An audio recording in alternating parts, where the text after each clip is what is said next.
Hi everyone, I'm Ella, Hi everyone, I'm Kim. and welcome to this week's episode of the Sustainability Spiral.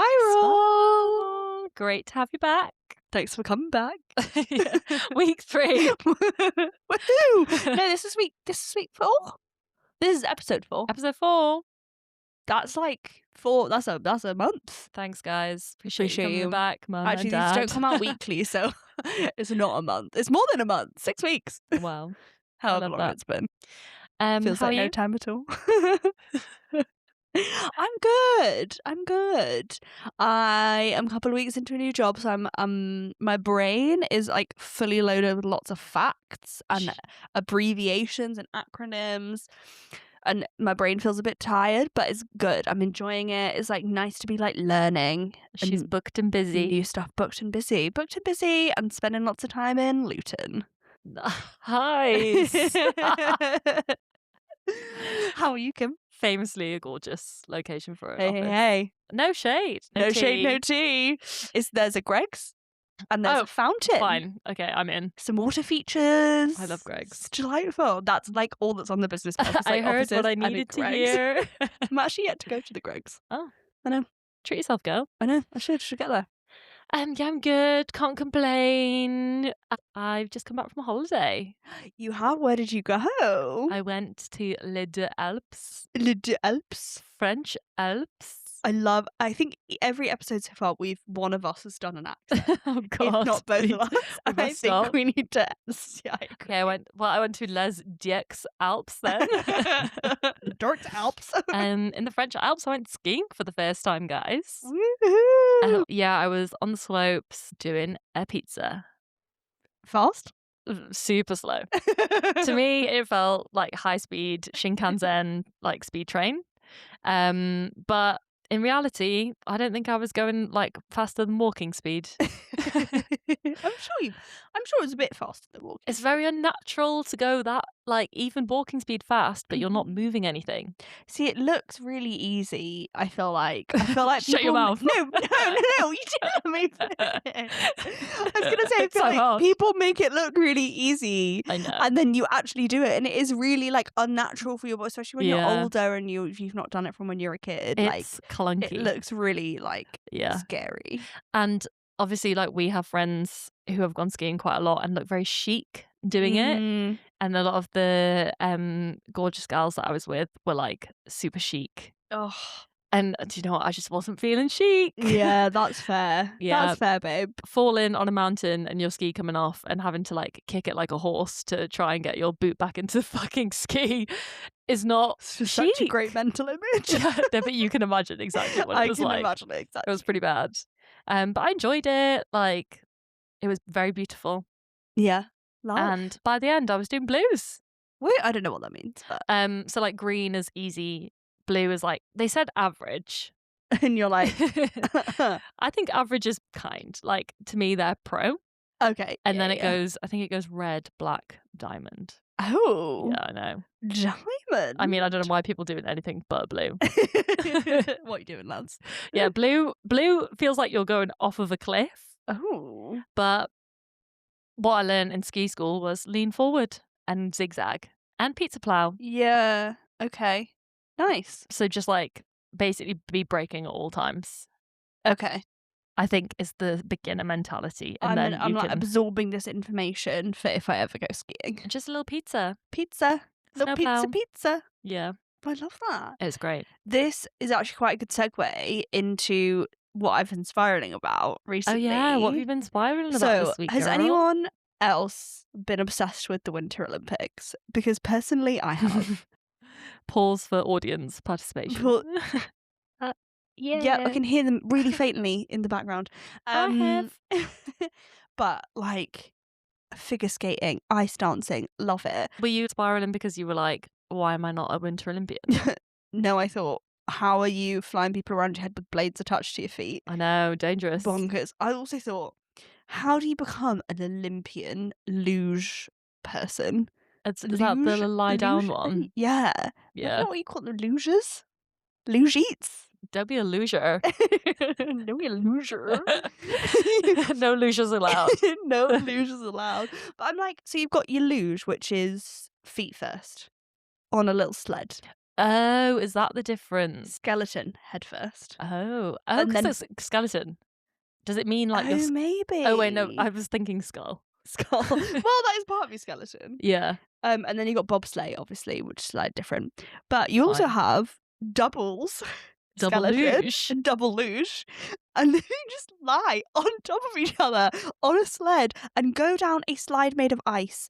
And I just really question how you get there. And you're like, How do you get not in a into bad that? way. I respect it. Yeah. But yeah, how do you decide or find out that you're good at luge? Do you think that someone did single skeleton or luge and then, or like they were going to do that and then they were like, oh, I'm scared, Felt come with lonely. me. And then someone was like, wait, no, we can get like a lot more speed up doing this double time. But I also just think like how, please, anyone who's listening to this who has ever done luge or knows anyone who does, please put them in touch. What I want to know from a physics perspective is how can you make yourself faster? So there's obviously like the equipment, but surely how much different can a sled be? I guess you have to sled's a be sled. like aerodynamic and heavy. Yeah, but like as an individual, your body is the shape your body is. Like you can obviously like I suppose change your weight, but like your body is your body. Like, but they do like multiple runs, and I'm like, how do you think it's gonna change unless you like really make a mistake?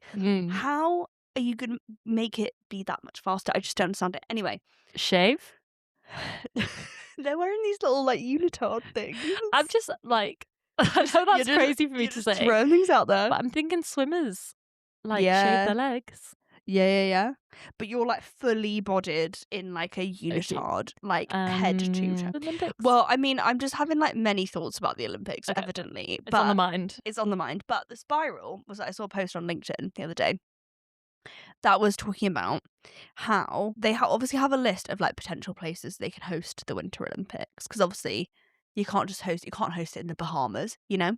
Yeah, we're not having a Saudi No. yet. But sorry, this is a real sidebar. I did see a video the other day about how Australian skiers train for the Olympics, and it's in a pool. They have like a ski slide, and it goes into a swimming pool, which I thought was really cool. Anyway, so they obviously have a list of different places that can host the Winter Olympics, and it's based on like like snowfall and things like that.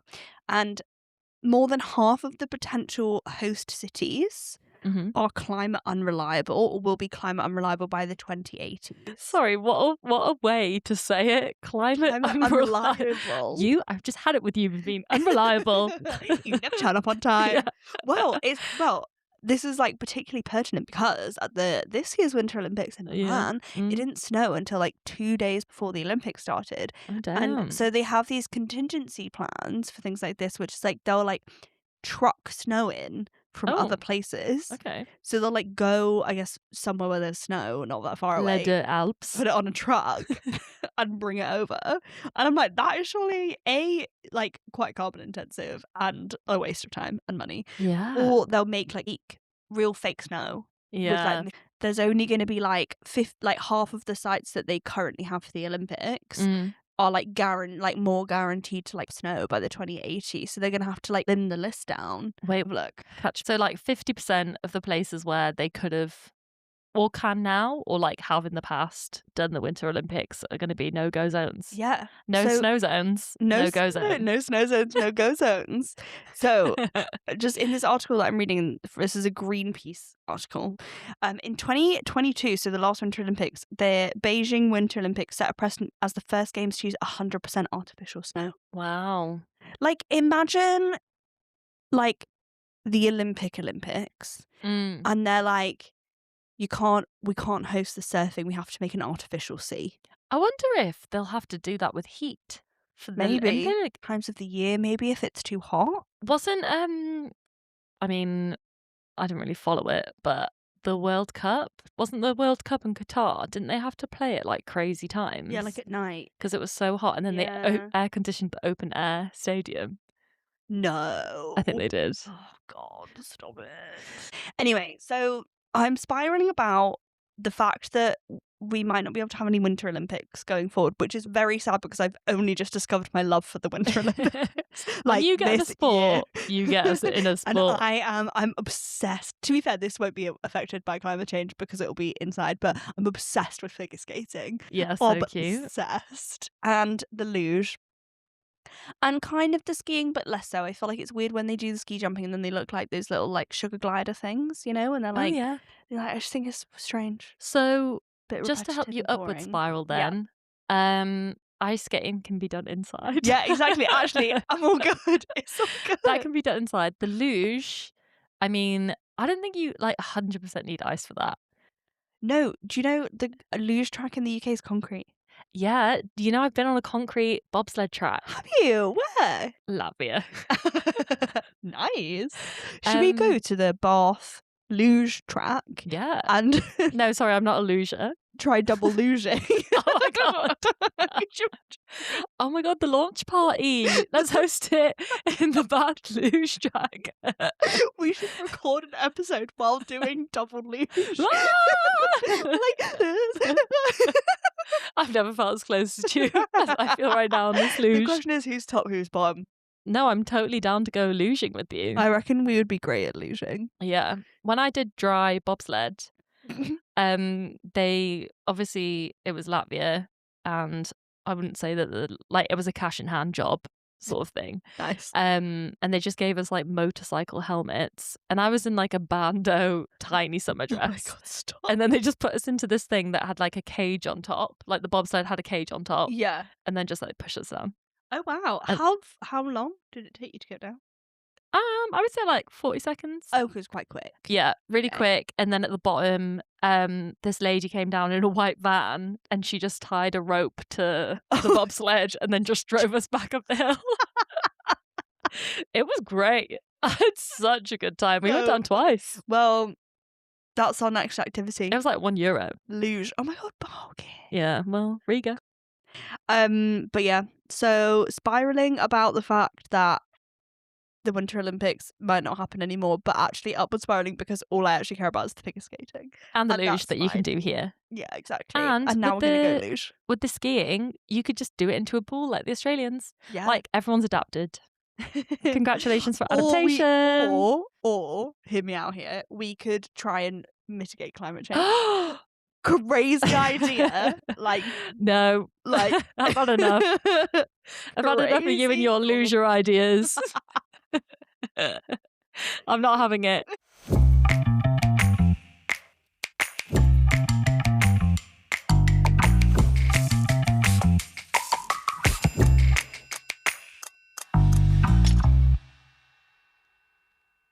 Speaking of losers, who's the biggest loser? Should we talk about what I've been spiraling about this week? Today's episode of the podcast is about the biggest loser.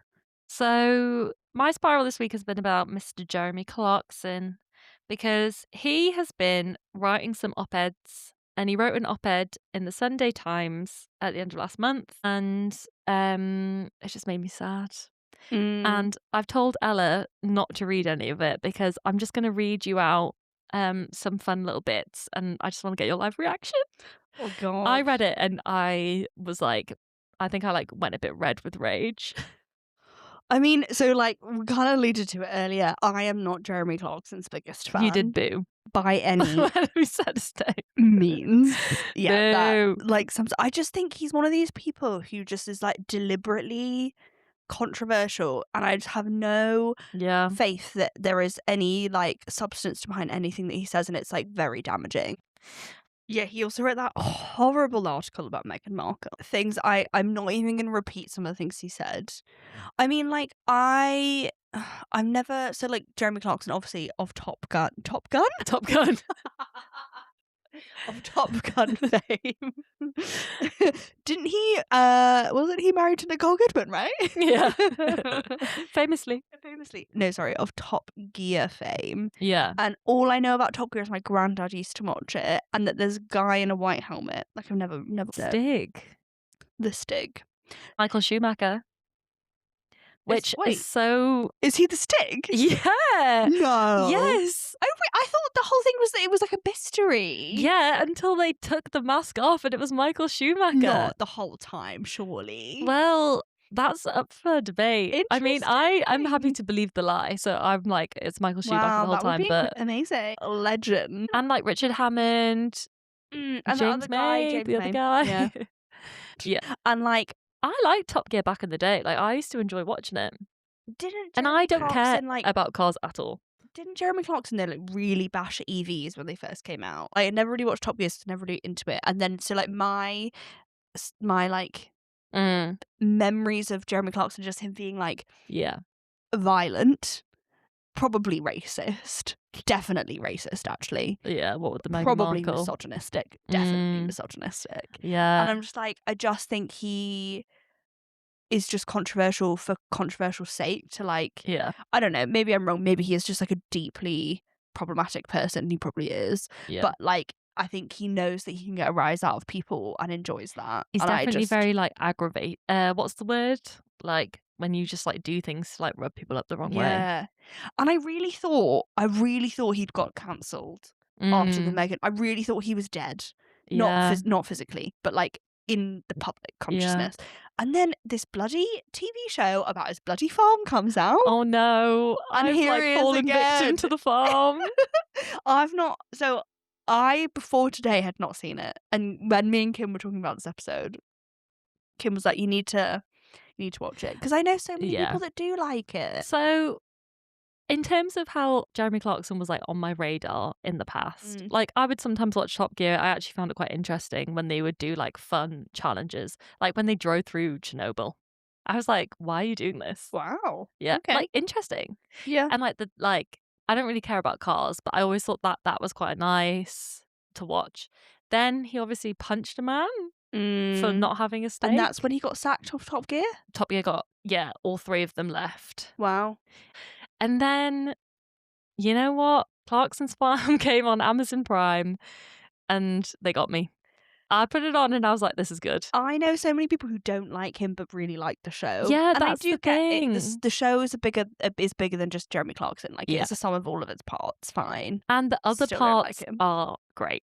Yeah. So, like, he has a little farmer apprentice called Caleb, who's like, just like cute little farmer boy. Cotswold boy. He has a girlfriend who's this like gorgeous Irish girl. Oh my god, the blonde lady. Yeah, that's it. That's Jeremy Clarkson's girlfriend. Stop. I know, Lisa. What the heck? Love you, Lisa. The like environmental inspector guy. He's so cute. Yeah, So Kim recommended one episode for me to watch. Yeah, which I did watch today. Yeah, which was Wilding. Yes. Season 1, episode 4. The reason that I have enjoyed watching Clarkson's Farm is because I think it has been interesting to learn about different farming issues. You know, like I grew up close to a farm. I did not. You're from farmer country. I grew up in the city. You can do a really good impression of farmer accent from the West Country. You get on that chatter, me lover. Yeah, that doesn't. I like. There was a city farm. Okay, fine. With a little cafe and a playground. And some pigs. Okay, well that wasn't my experience. Yeah, okay. But I just thought it was like quite interesting to see. Also, there's just something quite like nice and peaceful about like seeing farm landscapes. Like they're beautiful and calming. And obviously a very important part of like, you know, the backbone of the UK and food production, all obviously very important. Yeah. I will say though, watching this episode, literally I think maybe 3 minutes in, not even that, not even 3 minutes, a minute in, I'm angry. Yeah, he did dive straight in. He did. So I have notes too. Let me just get up my notes up. Okay. So I asked Ella to go and watch Clarkson's Farm Season 1, Episode 4, which I thought would actually be quite a nice gateway into Clarkson's Farm because it's about wilding. I kind of remember that episode being like nice, like fluffy owls. And then I also rewatched it and I was like, ooh.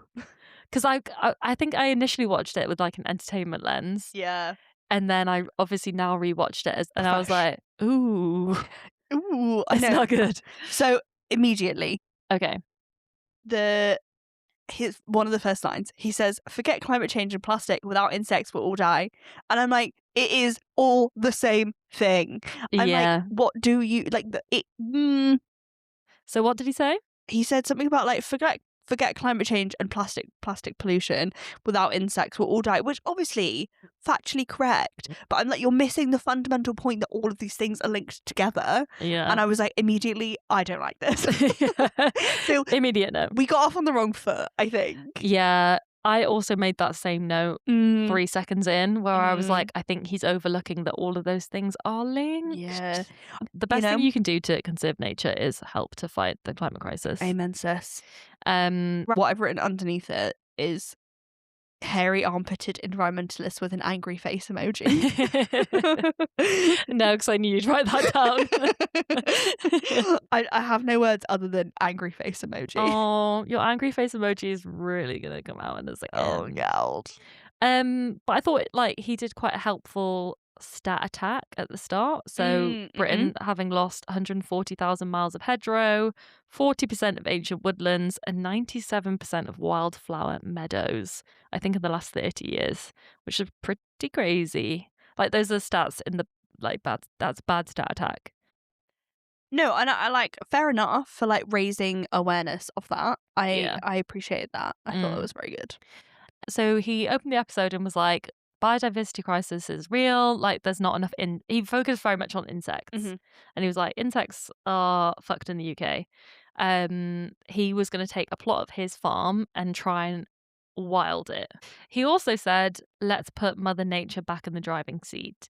And what I saw about a minute after he said that was him in the driving seat of a huge tractor skidding down a mudslide and like wreaking complete havoc in the area that he said that he wanted to do. I would just love to understand how much thought went into this ahead of Zero. time. I'm telling you now, zero. No, 100%. And he's like, I want to protect nature. And I think he just like, it's this arrogant concept of like, we know what's best. Yeah. When he's like, I'm gonna dam this stream, and then Mother Nature quite literally undams his stream, and I'm like, are you getting a message here, or is that just not clocking? Yeah. And it wasn't clocking.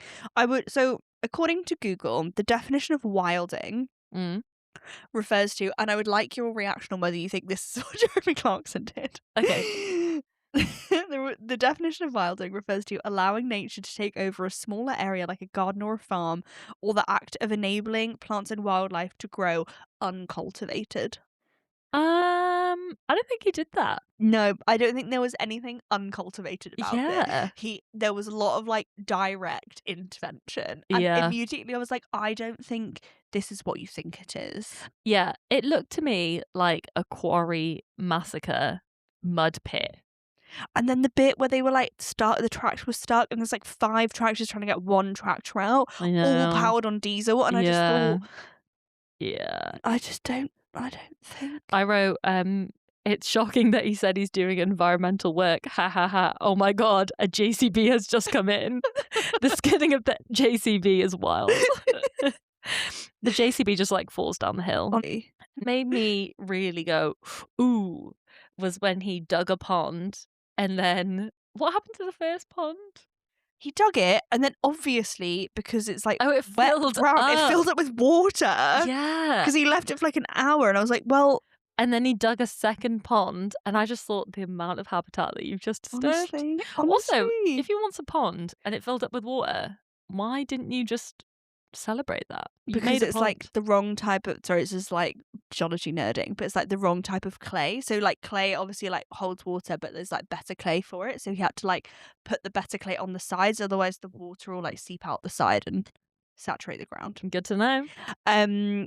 Sorry, I know you're on about the environmental guy, because then after they'd like dug these 2 ponds, the guy, I can't remember what his name is, but the guy in like the barber jacket came and was like, this is like soil degradation. Yeah, and you're Jeremy's gonna get fined. like, no, it's not. I've just like aerated it, and he's like, no. And I'm like, oh my God.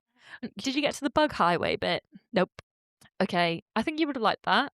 There was a like rapeseed oil field, and they basically just like dredged up a path in the middle, and then he was like, it's a bug highway, which I thought, fair enough. Yeah.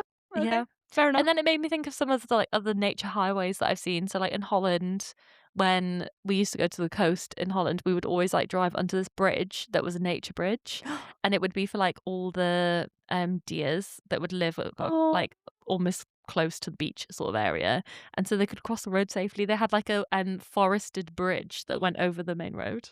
Oh, I love that. Isn't that so cute? I love Is that making you feel better? That is making me feel better, but I fear you're about to plunge me into more. Plunge is appropriate Okay. because I'm guessing you also didn't get to this bit, but did you see when he put the fish in the pond? No. Okay. Okay. Oh God. Like, I think you should watch it. Don't know if I have it in me. He like, this man with like loads of fish came round, and then the way that they dropped them into the pond was like from a height. And then I was like, wait, that's not how you should be putting fish in a pond. But apparently the fish are quite like docile.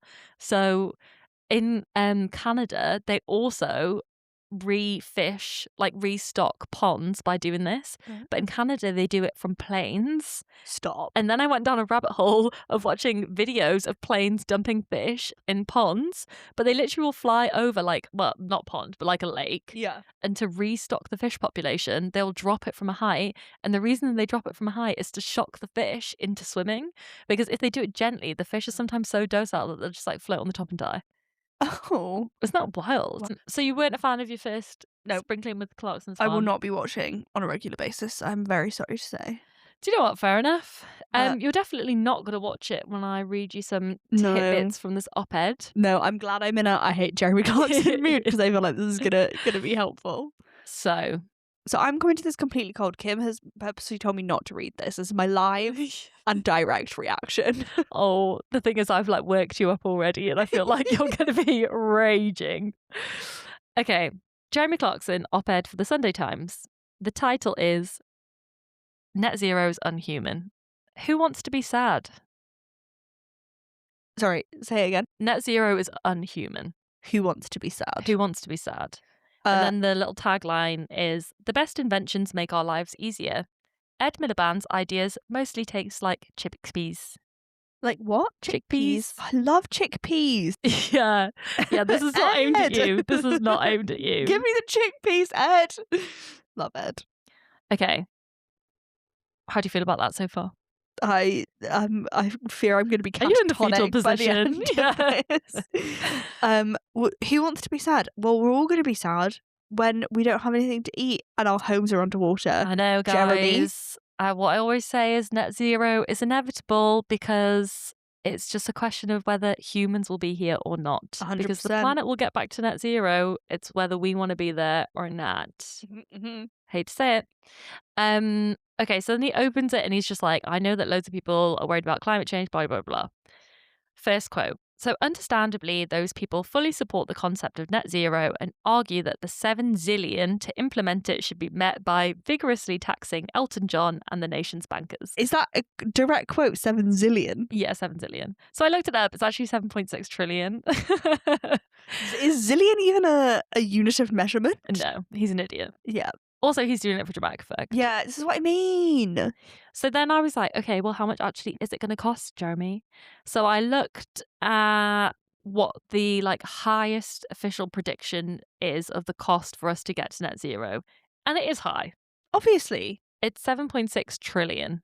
I imagine out to 2050, right? Yeah, I guess to get to net zero by 2050, Yeah. it would cost us at the most, under the current modelling that the IEA have done, £7.6 trillion. Yeah, which is obviously a lot of money. It's a lot of money. Then I started to look at like the cost of inaction. LSE put out this report that basically said that under current policies, the total cost of climate change damages to the UK are projected to increase from 1% of GDP to 3.3% by 2050 and 7.4% of GDP by 2100.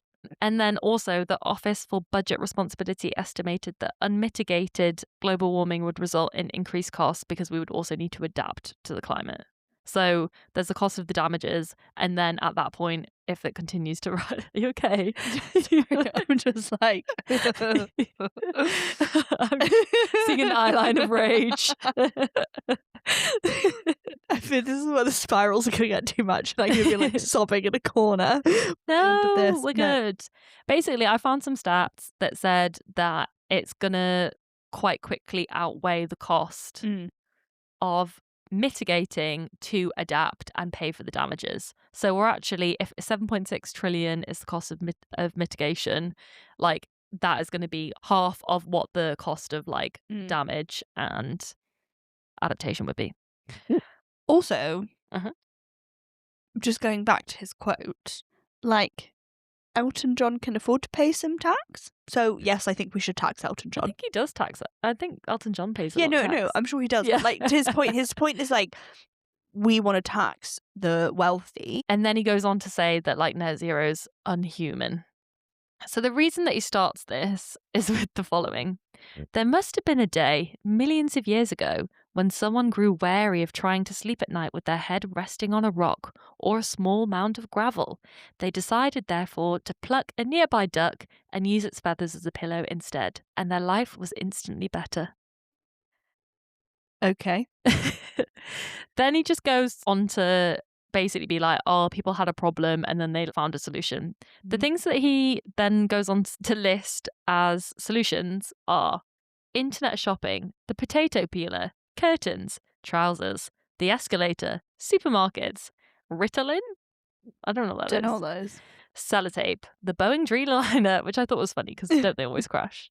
And chainsaws. They all do the same thing, make our lives easier. It's why you don't use a fountain pen anymore.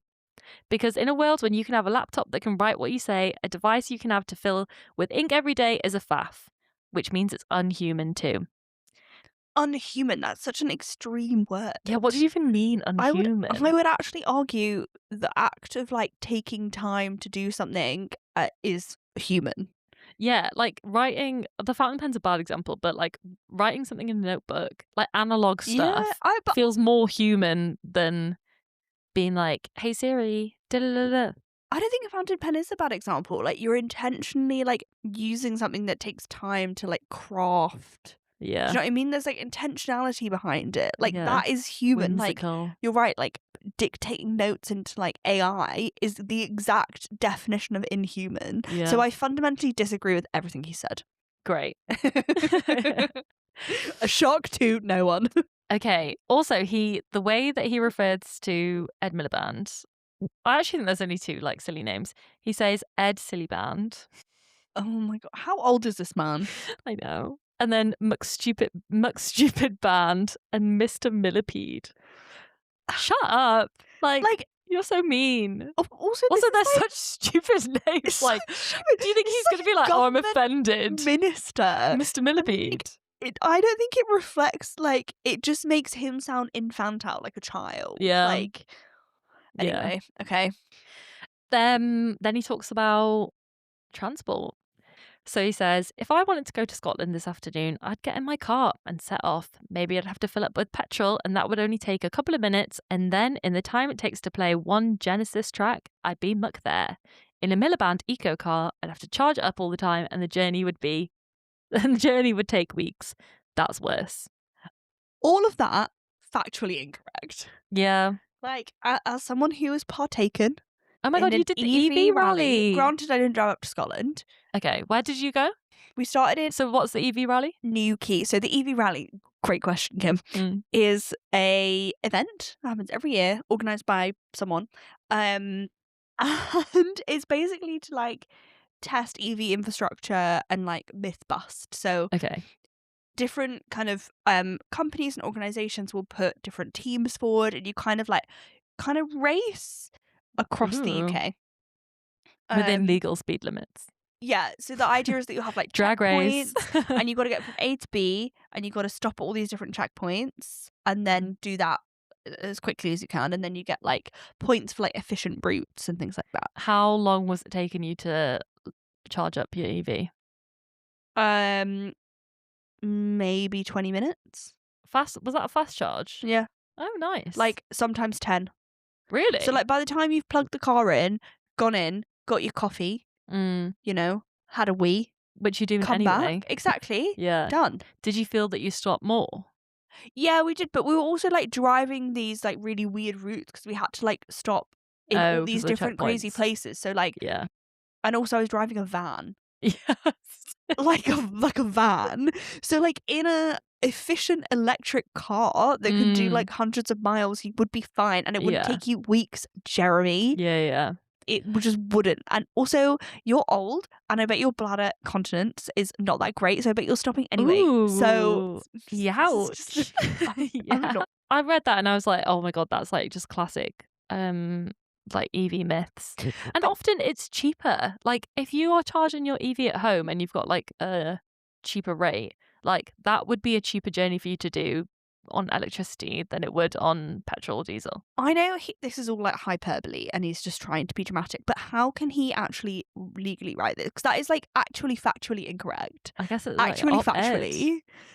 Yeah, but like it's still like I know. wrong. Do you know what I mean? I Like, hate to say it, but like you are like he's done exactly what like you're reacting exactly how he wants you to. I don't care. Fine. Fine. You can wind me up. Then he goes on to heat pumps. Oh God. And then he said, I know people who are evangelical about these things, but invariably their houses are so cold. Oh, I forgot about this bit. Oh God. That when they get back from their day's protest, they take off their Palestinian keffiyeh and they get frostbite.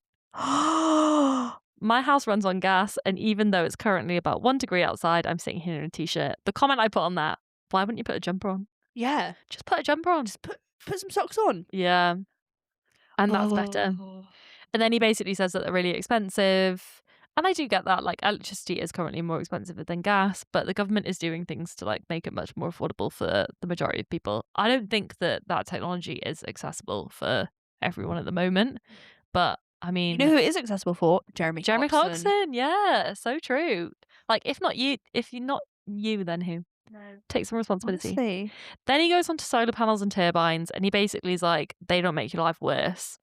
And then he just kind of just like dismisses them as like an energy source. He's like, I just care that the electricity's there. I don't really care where it comes from. It's fine. So why do you care if it comes from wind turbines? Well, he's like, I don't mind if it comes from coal.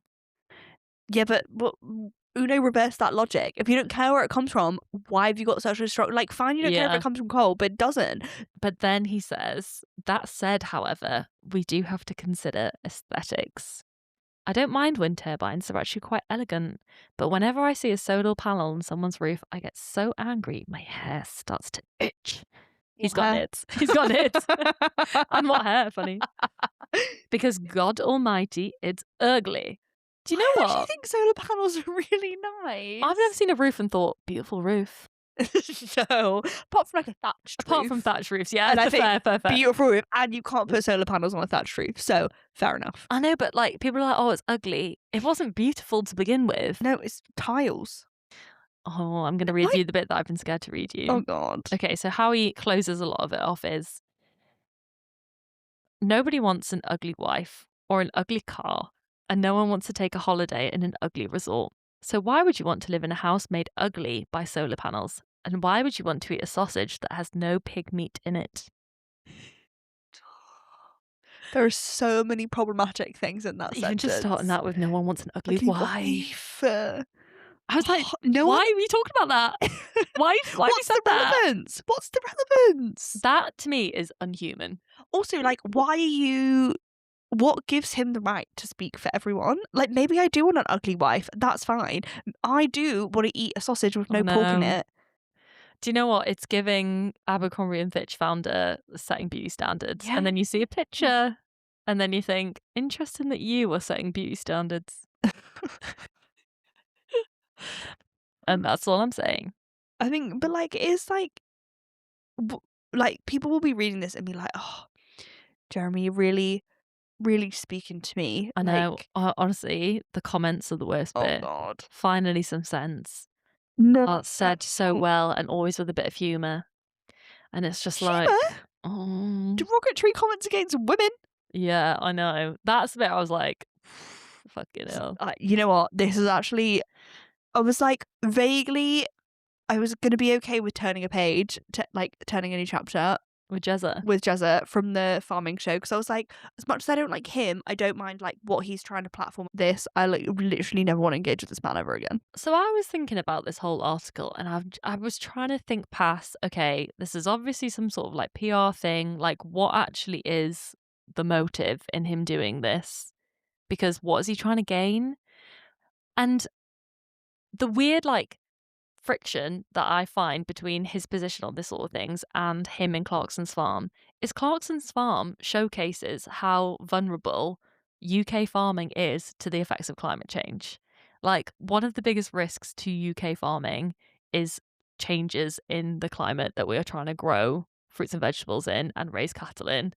And that I just think is just so weird with him being at odds with net zero. Like, the best thing that farmers can do to stabilize their finances and have income for years and years and years to come is to help stabilize the climate, which I just think is weird. I think it's just such a example of using kind of pulse checking the nation, or pulse checking a part of the nation, and like riling people up, because like people don't feel seen, Yeah. people don't feel listened to, and the people who are in the comments saying like finally some sense of those people who don't feel seen or don't feel listened to.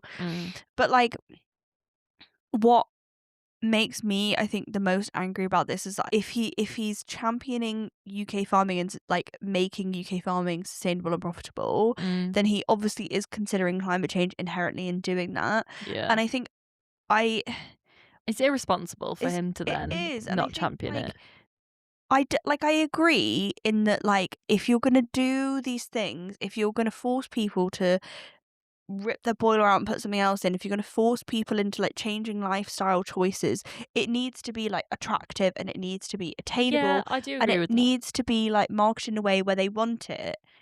So that, as a principle, I don't disagree with. But what I do disagree with is then layering on top of that none of this stuff works, and just like lies and mistruths. I know. And that is like what we're up against. Like, it just feels very like 2019. Yeah. These options in a lot of cases are now better. And like, if he's talking about human progress being the thing that makes people adopt lifestyle changes, I think that there are options that are better for the majority of people and will give people a better quality of life. 100%. So I looked at the UK's food security report. Oh, fun. Yeah, that's a good read. It was quite interesting. And they obviously identified climate change as the biggest medium to long-term risk for domestic food production. And in terms of how it affects crops and livestock, it's like rainfall patterns, reducing water availability, degrading soil quality, and just like really complicates food supply chains by increasing pest and disease exposure and affecting pollinator activity. Like, it's so interlinked, all parts of the ecosystem that farming is reliant on. And if we just like continue to just extract, it's not going to be good for farmers and our economy. Hell no. Which is sad. It's very sad. However, obviously with the sustainability spiral, we want an upward spiral. We do. Should we talk about... I need it. Yeah, I know. Right now. To put a little pep back in your step. Put it back in my step. Should we talk about the NEP? The NEP! Yes. I love the NEP. I love the NEP. So we went to the NEP last year. Yeah, what's its formal title? Like the NEP, is it the NEP Farm? The NEP Rewilding Project. So we went to the NEP last summer. Should we talk a little bit about what the NEP is? Yeah. So the NEP defines itself as a trailblazing 3,500 acre rewilding project that has changed the way that we think about nature and how we can heal our planet. I mean, beautiful. Sold. But I think essentially what the NEP estate is it used to be farmland, which was quite like intensively farmed, I think, right? Yeah. I don't know for how long though. I don't know. A long time.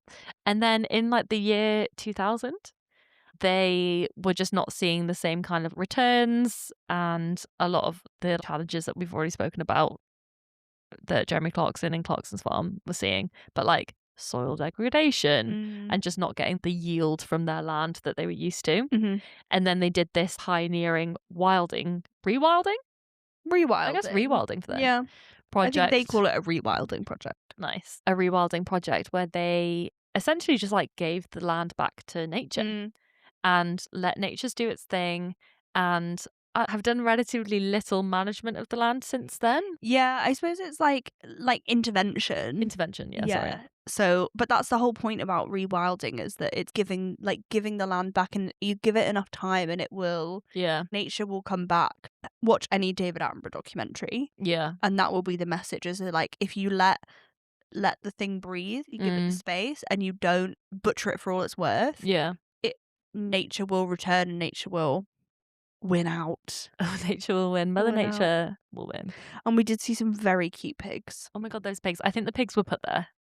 Yes, because they were like reintroduced as a animal that had been made extinct, I think, by people, and they like brought them back in. Oh yeah, come back to the party. So it's like an interesting balance of like letting the land do what it will, but then I think if you do that, you realize that there are some key species missing. Yeah. And like reintroducing those so that there's balance, I think, was what they were trying to do. And the storks. So we went for like an evening guided walk at the Nep, which I would recommend to everyone. Like, it was so wholesome. Also, there was wine at the end.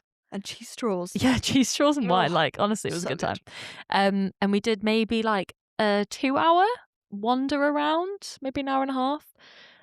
With one of the guides from the Nep estate, and they were just telling us like about all the different like habitats within the ecosystem, like the interventions that they had done, like the impacts that they'd seen from the rewilding project. It was just gorgeous. It felt like we were in like ye oldie England, just like in the middle of nowhere. I know, and it was just like summer, so there was that like beautiful like golden dusky like shimmer in the air. I also just love talking to people when they're like so involved in a project like that, and you can ask them any question, and they just know this land like intrinsically, and they know like what's in there and how the dynamics work. And I just think, and it was so diverse. In your brain. I feel like when you go on a walk in the countryside, especially where it's a lot of like managed farmland, it's just kind of like the same sort of trees, the same sort of shrubs, the same sort of plants, like blah blah blah blah. But then when we were at the Nep, it was just really like beautiful. Yeah, and it was diverse. Beautiful. I loved it. And we saw loads of storks. Which I didn't realise that storks were like native to the UK. I know that sounds stupid, but I thought they were French. And they're also one of the only estates in the UK that have got turtle doves. Is that right? Is that what they were? Yeah, I think so. Yeah. It was a long time ago. 2 turtle doves. Da, da, da. Which I just thought was so lovely. But no, it was beautiful, and it was like that is like an upward spiral. It was a beautiful example, and like being there was like very inspiring of how people, granted, like in a privileged position, being able to like get investment in this land and like and use it in this way, and open it up to people. But it was like that just gives you hope that people are doing the right thing. And also, we saw 25 years later. Yeah, so that's like so true. I guess we saw it probably at the peak of like rewilding gone right. Whereas if we saw it in like 2002, we'd be like, oh my god, this barren land, like it's been depleted. Yeah, that's so true. We're seeing like the fruits of the labor. Literally the fruits. It really made me think of when I was in Costa Rica though. And in the 90s, there was a lot of deforestation happening, and a lot of the jungle was getting cut down for palm oil plantations. And then there was a backlash against it. And obviously, because of the climate there, like their rewilding is so quick. So they were like, oh, you just like leave the land alone for like 2 years and it becomes a jungle. Wow. Because it doesn't have like seasons like us. It's got like wet and rainy. Dry, wet and rainy. The famous wet season followed by the famous rainy season. Oh my god, I'm so dumb. A hot light, what was it? Wet and dry. I'm such an idiot. We should call it wet and rainy. Wet and rainy. That's famously what this winter has been. Wet season followed by the rainy season. Oh my god, welcome to the UK. Oh, funny. Yeah, in Costa Rica, and they were like, oh, we just like had the palm oil plantations, and then there was like a big national movement to oppose them. Lots of policy was put in place. Lots of like primary school education as well on rewilding in the 90s. So like all Nice. those little kids are now the policymakers who are like continuing it. Iconic. Isn't that so nice? So good. But like their rewilding obviously just looks so different to ours, whereas I think ours is like a 25-year lead time. But I thought what was really inspiring about the NEP was that they were saying like a lot of other farms nearby were doing similar sort of rewilding projects, and that they were wanting to make nature corridors with these rewilded farms, and they were trying to get one that would like go all the way to the coast, and I think they were like quite close to doing that. Yeah, it was really cool. Which is really fun. It was really cool. It was very uplifting. Very uplifting visits. So they were telling us at the NEP about this book. Yes. So Isabella Tree, who I think is the daughter of the family who owned the NEP estate. She's one of the founders of the NEP Rewilding Project. Okay, fine. And she wrote this book called Wilding. Yes. And I think the book just summarizes like the process that she went through to like come up with the idea. I think even like goes into like the funding and stuff that they got and the successes of the project. But so I haven't read the book yet. Me neither. So we thought, should we read it together? Yeah, and we can start a book club. Oh my God, guys. I'm so excited book about club. this. Do you know, this is very selfish because one of my resolutions this year is to read more nonfiction. So... Oh yeah, I 100% need like some sort of accountability framework for me to read these things. I've borrowed that book a year ago and I just haven't read it. So mainly to hold ourselves accountable, we are thinking we're going to start a sustainability spiral book club. Babe, we're not thinking. We're starting it. Oh yeah, right we are. now. We're starting it. Name TBC. Yeah, let's just start with the sustainability spiral book club. Yeah. But maybe we'll name it. Yeah. Give us some suggestions. So our first book is going to be Wilding by Isabella Tree. I just love that they're called The Trees. I know. Such a good name. It's so good. And we are going to give everyone like 6 weeks. Yeah. 6 weeks to read it. We'll come back a month by, should we say end of April?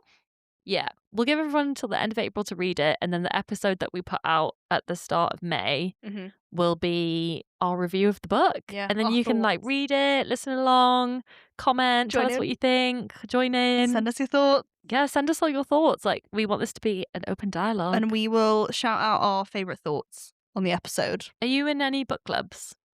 I've just recently joined a book club. Oh, have you? That's fun. I can't remember what our book is. Nice. I can't make the February one, so I'm going to the March one. But Ella and I tried to start a work book club. We read one book. And did we even discuss it? No. We all read the one book and then we never discussed. I think we discussed it for about 10 minutes at lunch. Was it Orbital? No, it was The Housemaid. Or did we do Orbital and then The Housemaid? Maybe. Okay. No, we did 2. We read 2, but we never discussed. No, we never discussed. Whereas this one, we want to read together and we want to discuss together. Accountability. Accountability on the mic. You heard it here first. You heard it here first. So we'll see you back here in May. Yeah. With your thoughts. Send them to us in the comments. Send them to us on Instagram. Send them to us on LinkedIn. You can email us, guys. You can email us. sustyspiral@gmail.com. Drop us an email. Find us on our Instagram page. Find us on our LinkedIn page. Drop us a DM. We want to hear from you. We want to hear your spirals as well. Want to hear what you're spiraling about? Are you feeling better about Jeremy Clarkson now? Nope. I feel worse about him than I did before. Oh wait, no, but has the NEP not made you feel better? Like, do you feel not better about Jeremy Clarkson? It hasn't. Fine, sorry. Do you feel better than you did when you were absolutely raging at the start of the podcast? Yeah, no, I feel better like generally, but do I feel better about Jeremy Clarkson? Absolutely not. Will that ever happen? I highly doubt it. NEP. NEP. That will never happen. Such a good pun queen. You're just so good at puns. So many puns. So many puns.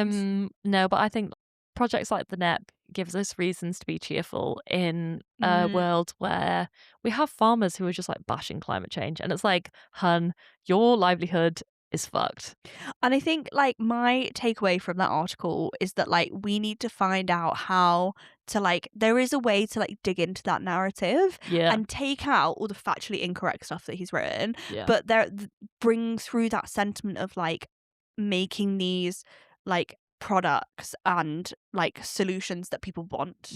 And so for the people that won't, people like Jeremy Clarkson who won't do it from an environmental lens, but will do it because it's more efficient or because it's cooler or because it looks nice. then they'll do it. It's like, that's my other takeaway, is like, there is a way to like target that Mhm. with actual A, facts, and B, good marketing. I'm just really annoyed about how much you didn't use facts. Yeah. No one fact checked that, and I just can't believe know. you can publish stuff like that. But who's fact checking anything these days? Me. No, I know it's yeah, you are right. That was my job. Yeah. Okay, well, guys, let's get reading.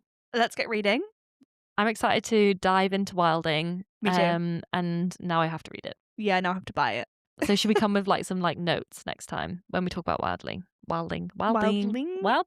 Yeah, we'll come with our thoughts, our feelings, emotions. Maybe we can highlight our favourite bit. Yeah, I think that'll be a positive. I'm excited. Episode. Me Maybe too. we should end up with things to bring us down, just for the balance. No, I think those episodes are the balance. I know, yeah, sorry guys.